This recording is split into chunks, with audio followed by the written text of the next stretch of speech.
He's got himself into another rumpus, rethinking out loud, and Marvin Gaye's "Let's Get It On." Let's have a quick look at what's actually on here. First, we've got this E flat chord in Marvin Gaye's tune. Go to a G minor 7, go to an A flat, to a B flat,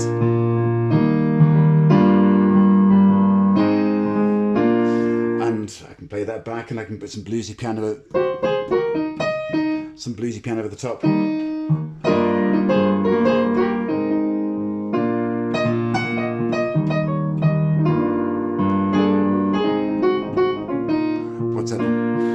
So right away, we've got that sort of thing going on.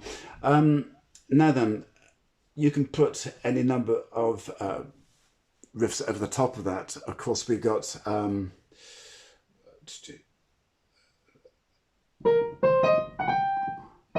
which is what Marvin Gaye is singing, that sort of thing. And then that sort of thing. Now then, the actual melody itself isn't really that important. I mean, I could do, I don't know, gosh, it's everything. Oh yes, that's my dog.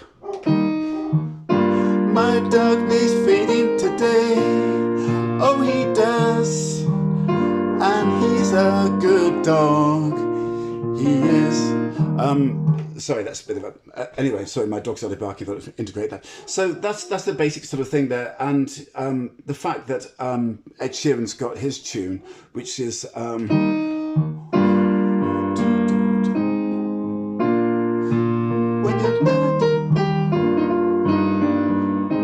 so on. And so it's all sort of...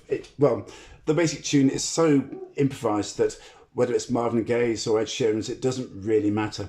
So the crux of the matter really is this chord sequence and the way that it's used, and also the sort of bluesy touches.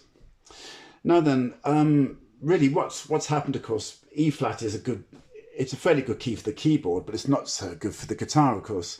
So the first thing that Ed's done, he's moved it down into D. He's just moved down a semitone because D's much in...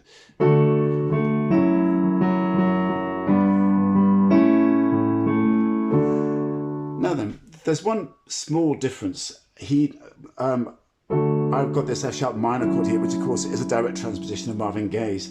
Now then, there's a very subtle difference here because it's that, but really the feel is still the same. It doesn't really...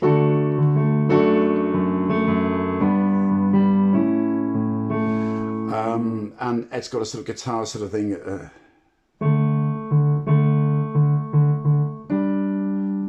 Something like that.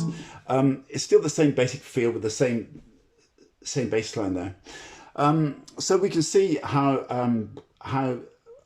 going from a starting point of Marvin Gaye's tune, you perhaps might take it down a semitone into the key of D to make it fit the guitar better, and then put your own tune over the top, which to me strikes as pretty much what Ed's done. I mean, he does a very good job of it. I've got to say, it's a very nice tune there, and ditto Marvin Gaye.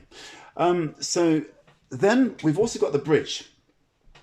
In Marvin Gaye's bridge, we've got this sort of thing going on. He does it.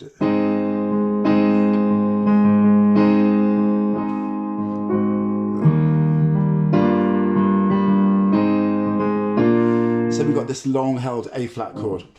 Now then, interesting enough, in Ed Sheeran's case, he sort of does.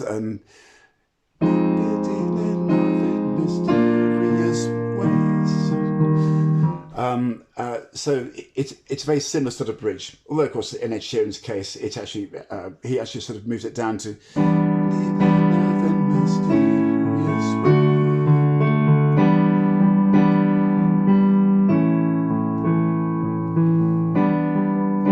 the second time he goes to B minor.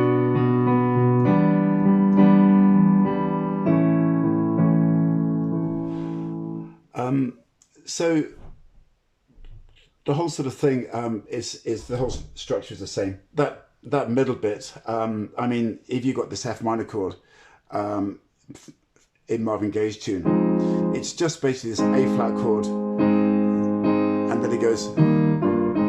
If I put the F at the bottom, you can see it's the same basic chord.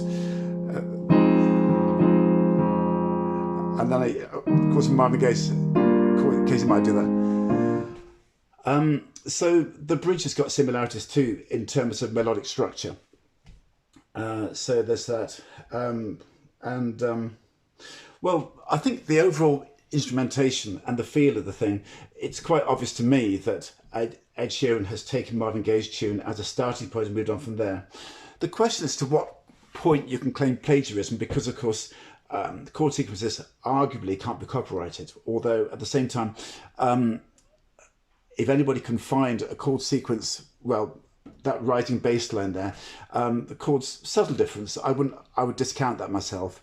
If anybody can find anything quite similar, then they might have a point. But I think really it's fairly clearly he's taken Marvin Gaye's tune as a starting point and worked from there.